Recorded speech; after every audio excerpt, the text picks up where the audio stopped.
Hello everyone, welcome to the Kapil classes for English. और आज की जो हमारी क्लास है, बहुत इंपॉर्टेंट क्लास है। वो एक छोटे से वर्ड को लेकर के है जिसका नाम होता है ऑब्जेक्ट।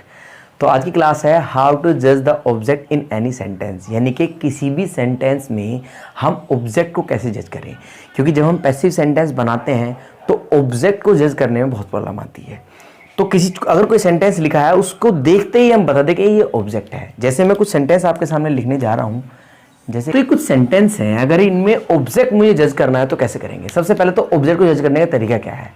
कुछ लोग क्या करते हैं, ऑब्जेक्ट के लिए एट दिस टाइम ऑब्जेक्ट है जी, इन माई रूम ऑब्जेक्ट है, इन माई रूम ऑब्जेक्ट है। ये अजीबोगरीब से ऑब्जेक्ट की डेफिनेशन देते हैं। किसी भी सेंटेंस में अगर मुझे ऑब्जेक्ट को जज करना है तो केवल दो क्वेश्चन पूछने हैं मुझे, व्हाट एंड हु, यानी कि क्या और किसे। अगर इन दो में से किसी भी क्वेश्चंस का आंसर मिल रहा है आपको सेंटेंस में, तो सेंटेंस में ऑब्जेक्ट है, वरना नहीं है। अगर एक का आंसर मिल रहा है तो भी ऑब्जेक्ट है, दूसरे का आंसर मिल रहा है तो भी ऑब्जेक्ट है, दोनों का मिल रहा है तो भी दोनों ऑब्जेक्ट हैं। जैसे ऊपर वाले सेंटेंस में देखिए, आई एम टीचिंग इंग्लिश, क्या पढ़ा रहा हूं मैं, इंग्लिश, तो ये क्या हो गया, ऑब्जेक्ट हो गया। दूसरे वाले में देखिए, आई एम टीचिंग यू, किसे पढ़ा रहा हूं, आपको पढ़ा रहा हूं, तो ये भी ऑब्जेक्ट हो गया। क्या पढ़ा रहा हूं, ये भी ऑब्जेक्ट हो गया। तीसरे वाले सेंटेंस की बात करूं, आई एम टीचिंग इंग्लिश में पढ़ा रहा हूं, क्या पढ़ा रहा हूं, ऑब्जेक्ट नहीं है। किसे पढ़ा रहा हूं, ऑब्जेक्ट नहीं है। सो रहा हूं, क्या सो रहा हूं, ऑब्जेक्ट नहीं है। सो रहा हूं, ऑब्जेक्ट नहीं है। तो नीचे वाले दोनों सेंटेंस में ऑब्जेक्ट है ही नहीं। तो आप हमेशा याद रखें, अगर किसी सेंटेंस में मुझे ऑब्जेक्ट जज करना है तो हमेशा क्या और किसे का आंसर निकालें। अगर मिलता है तो ठीक है, वरना ऑब्जेक्ट नहीं है। क्योंकि जरूरी नहीं होता कि हर सेंटेंस का आप पैसिव बनाएं। हालांकि ये तो इंट्रांजिटिव वर्ब है, इसका पैसिव बनेगा ही नहीं, लेकिन जरूरी नहीं होता कि हर सेंटेंस का हम पैसिव बनाए। जिसमें ऑब्जेक्ट ही नहीं दिया हुआ उनका पैसिव कैसे बनाएंगे।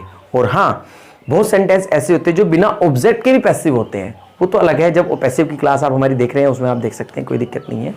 वो आने वाले टाइम में बताऊंगा आपको, जल्दी 2-3 दिन के अंदर ही। तो बस आपको ये देखना है कि अगर किसी सेंटेंस में इन दो क्वेश्चन का आंसर मिला तो पैसिव है। तो पैसिव बनाने के लिए क्या आ जाएगा इसका, English is being taught to you, आपको इंग्लिश पढ़ाई जा रही है। और इसमें क्या बना सकते हैं, you are being taught English by me, इस तरह बना सकते हैं। तो दोनों ऑब्जेक्ट बनाना है, इसका देख लेता हूं मैं।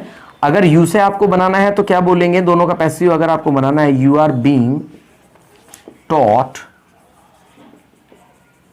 इंग्लिश बाय मी।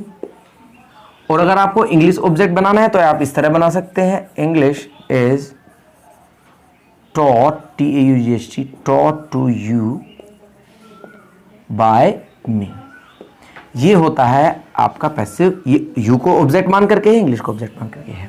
छोटी सी क्लास है, कोई क्वेश्चन कह रही हो kindly right in the comment box, kindly subscribe the channel, like and share also. Thank you very much. और आपके लिए गुड न्यूज़ है, हमारी लाइव क्लास ज्वाइन करने के लिए कॉल करें इस नंबर पर और अपनी लाइव क्लास शुरू कीजिए। आप घर बैठे अंग्रेजी बोलना सीखिए मेरे साथ और कॉल कीजिए इस नंबर पर। Thank you.